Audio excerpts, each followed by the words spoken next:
Donc, on va vous raconter un séminaire qu'on a fait tous les deux en décembre dernier. Et on a mené ce projet pour une société de biotechnologie, VAT, très technologique, très prometteuse, qui extrait des actifs de plantes et qui ensuite les commercialise à destination de l'industrie pharmaceutique, cosmétique. Là, ils avaient envisagé de l'animer eux-mêmes, mais le patron nous disait, bah, quand c'est moi qui l'anime, en fait, il paraît que j'écrase la discussion, voilà, à la fois par mon ancienneté, ma personnalité, mon statut. Les employés sont très engagés, mais il avait vraiment un enjeu pour que les salariés ne soient pas des spectateurs, des commentateurs de la stratégie, mais qu'ils s'en sentent vraiment propriétaires et qu'ils la portent, l'ensemble du CODIR porte la stratégie. Donc, on a 2 jours de séminaire. Le séminaire se passe dans nos locaux à Nancy, ce qui est important aussi pour eux de sortir de leur cadre habituel. Et ce qu'on a prévu, c'est 2 journées avec un thème par demi-journée. Et dans les thèmes, il y en aura 3 qui seront plus autour de comprendre ce qui se passe, parler du diagnostic. Et puis, c'est vraiment la dernière après-midi où on va capturer les axes stratégiques. Et ça, c'est un équilibre qu'on retrouve finalement dans les missions de conseil de stratégie classique. En fait, moi, c'est de là que je viens. Donc, Frédéric vient plus du coaching d'organisation. Et puis moi, je viens plus du conseil en stratégie. Et dans une mission de conseil en stratégie, on estime que ce qui fait vraiment la force d'une stratégie, c'est souvent la qualité du diagnostic. L'équilibre des efforts qu'on met, c'est souvent avant tout dans le diagnostic. Si le diagnostic est bien fait, la stratégie, elle se crée, elle devient évidente. D'où l'équilibre dans les 2 jours qu'on a prévus. Alors, on est une société un peu particulière dans le sens où on met énormément d'efforts dans le développement de nouveaux produits, de nouvelles technologies. Et le chiffre d'affaires ne suit pas encore parce que c'est long de développer, c'est coûteux et c'est long de développer des nouveaux produits dans les secteurs sur lesquels on est. Tels que la cosmétique, qu'en 2-3 ans, on arriverait à vendre des produits, on est plutôt sur 4-5 ans. Tout ça crée bien sûr des doutes et de l'incertitude parce que quand on voit le temps de développement et les sommes qui sont engagées et le peu de retour qu'on a, il faut vraiment qu'on ait un axe stratégique pour dire ouais c'est normal, mais qu'est-ce qu'on fait pour pallier justement tous les trous de trésorerie, qu'est-ce qu'on peut vendre entre-temps, est-ce qu'on peut vendre du service, tout ça.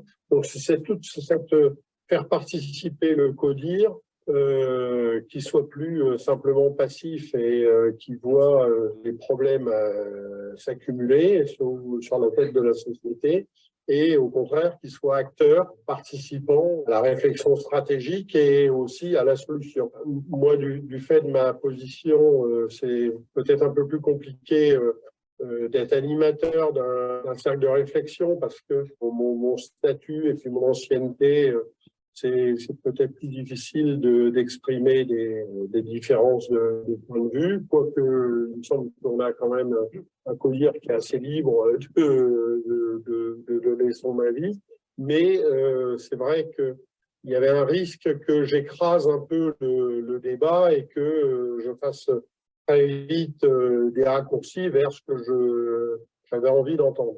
L'apport de la Boétie Partner, c'est justement cette capacité de mettre un tiers de confiance et avec une vraie mécanique de décortiquage des enjeux, avec une vraie méthodologie, des techniques que j'ai découvertes.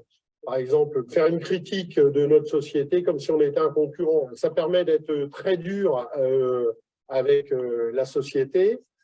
Et j'ai trouvé que c'était assez astucieux de votre part de nous déguiser en concurrents parce que d'un seul coup, ça libère la parole. Bien sûr, on peut être dur parce que je suis un concurrent et tout ça. Donc là, vous avez compris qu'il parle du process faire parler l'environnement, hein, qui était le 2e temps dont Eleonore vous a parlé. Le fait d'aller dans un site neutre et externe c'est déjà bien.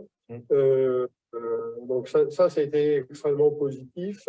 L'enjeu pour nous, c'est un enjeu vraiment stratégique, faire décoller cette société, et on ne pourra pas la faire décoller simplement avec un seul pilote. Il faut que tous les copies du CODIR poussent dans le même sens, et il faut pour le pilote, c'est-à-dire moi, avoir le sentiment que, comment dire, on a une bonne roadmap. On est sur, bien sûr, des objectifs qui sont partagés et qui sont pas forcément inatteignables. Peut-être ce qu'on peut dire, c'est, vous voyez, la practice dont Eleanor a la responsabilité chez nous, ça s'appelle stratégie participative. Et on voit bien qu'il y a vraiment cette double demande dans ce qu'il exprime, à la fois un axe stratégique. Vous voyez, il dit, en gros, il faut que j'ai confiance dans cet axe stratégique, sinon ça ne le fera pas. Mais il faut aussi embarquer l'ensemble du CODIR. Et il y a vraiment ces deux enjeux, en fait. C'est pas juste définir une stratégie ou c'est pas juste faire de la cohésion, quoi. On est vraiment sur le double enjeu qui correspondait pile poil à l'intitulé même de la practice. C'est le premier point. Et puis, le deuxième point, j'ai trouvé par vos techniques de préparation, des questions, tout ça, j'ai trouvé que c'était vraiment bien amené. Le fait qu'on soit répartis en groupe aussi, ça permet quand même une parole plus libre. On a vu quand même des différences d'expression des différents groupes. Et à la fin, cette capacité de synthétiser des faits à faible niveau de bruit, dire là c'est peut-être important, et nous faire prendre conscience que ce qui a été dit dans tel groupe avec peut-être un faible niveau de bruit, c'est important. Ça a été bien ramené dans le processus de décision. Je trouvais que c'était vraiment très intéressant. Vous voyez, je pense qu'il dit quelque chose d'extrêmement important. Un dirigeant qui veut embarquer et qui ne veut pas juste donner la direction, va être très attentif, c'est ce qu'on appelle les signaux faibles, en fait. C'est ça qu'il dit, en fait. Il dit, en fait, vous avez su ramener dans le collectif les signaux faibles et nous alerter pour dire, attention, là... Alors ça, c'est vrai que c'est le talent d'Éléonore, je dois le dire, hein. Elle a une capacité de synthèse et sans l'air d'y toucher, de souligner le point qui est un petit peu, des fois qui gratte un peu, vous voyez, ou qui a été dit par un groupe comme ça, pas très fort, et Éléonore, elle arrive, elle dit, ah tiens, mais eux, ils ont dit ça, et en fait, mais lui, il a vraiment, vraiment apprécié ça, quoi. Donc, ça correspondait de ce point de vue-là à son besoin. Oui, là, en fait, la question que je lui pose, c'est, mais ça vous a apporté quoi? C'est quoi les résultats? Voilà. Alors d'abord, il commence à dire, c'est un peu court, et puis après, il dit ce qu'il va dire là, donc je vous le repasse. On en a reparlé, en fait, les conclusions de ce séminaire. On avait listé un certain nombre de tâches, notamment le recrutement du nouveau directeur commercial, donc, qui a été fait. C'était un des éléments importants. Alors cet élément-là, je peux faire un petit commentaire, c'est que, comme on vous l'a dit, ce sont des chercheurs. Donc, vous savez, le syndrome du chercheur, c'est qu'il va, je caricature un petit peu, hein, vous me connaissez, il va faire un super produit hyper quali, hyper techos et tout, mais le vendre, c'est un autre métier, quoi.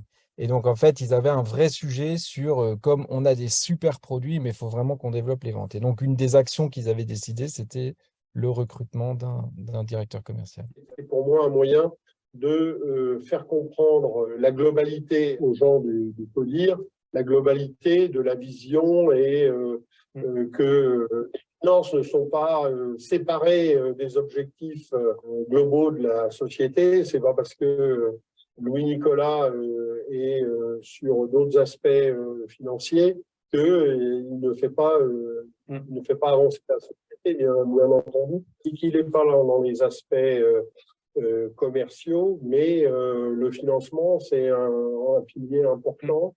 Bien sûr, il n'est pas dans les aspects techniques. Là, ce qu'il faut lire entre les lignes, donc Louis-Nicolas, c'est pas lui, hein. Lui, il s'appelle pas Louis-Nicolas. Louis-Nicolas, c'est son DAF, en fait. Et en fait, il y avait dans la société un petit... Les chercheurs font le métier noble, vous voyez, et donc les fonctions support, enfin, c'est eux qui ont la valeur ajoutée, les chercheurs. Ils le disent pas comme ça, c'est ce message qu'ils envoient, en fait. Et donc, les autres dans la société ne sont pas forcément vus avec la même valeur ajoutée. C'est un peu ça qu'il dit entre les lignes. Je pense que ça donnait une cohésion, une vision générale. La dimension financière, il faut qu'on aille chercher des fonds, il faut qu'on ait un directeur commercial, il faut que au niveau scientifique, on soit très bon et sur la qualité des produits, on soit irréprochable. Toutes les dimensions de l'entreprise ont été quand même adressées. Et à la fin, on a quand même dressé un plan d'action et on l'a revu encore en février. On était encore il y a quelques minutes en QSE et justement les objectifs 2023 sont directement tirés de notre analyse stratégique qu'on a fait chez vous à la Boétie. Là, c'est quand même le truc tip top. En gros, il dit les objectifs qu'on s'est fixés, ils découlent du séminaire qu'on a fait. Pour moi, c'est vraiment le critère que le séminaire a atteint son objectif, dans ce sens où les objectifs qu'il se donne sont cohérents avec la stratégie, quoi. On voit que c'est la grosse difficulté souvent. En tout cas, ça n'a pas été juste un one-shot. Vous savez, certains séminaires, on a des fois un peu ce syndrome-là où on revoit les clients 6 mois plus tard et puis on leur dit alors, votre plan d'action, qu'est-ce que vous avez fait ? Et puis, ah bon, il y avait un plan d'action. Voilà, il semble qu'ils s'en sont vraiment emparés, donc c'était vraiment vital pour eux. Il se rappelle très bien d'Eleonore parce qu'elle a vraiment marqué avec son côté hyper serein, hyper posé. Nous, on a apprécié la qualité de vos interventions. Vous avez une capacité à présenter les choses, à provoquer aussi. Je me rappelle quelques sujets provocateurs que vous avez amenés. Mais vous voyez, la provocation, ça aurait été très difficile à réaliser si on était resté dans nos locaux animés par quelqu'un de proche.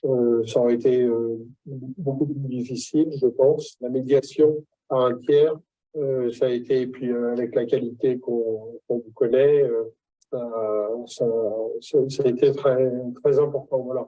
Donc, moi, je suis content de ce séminaire. Plutôt qu'un truc top-down, on a eu un truc plutôt down to top, à mon avis. Des fois, c'est un peu irritant pour le patron. Et bon,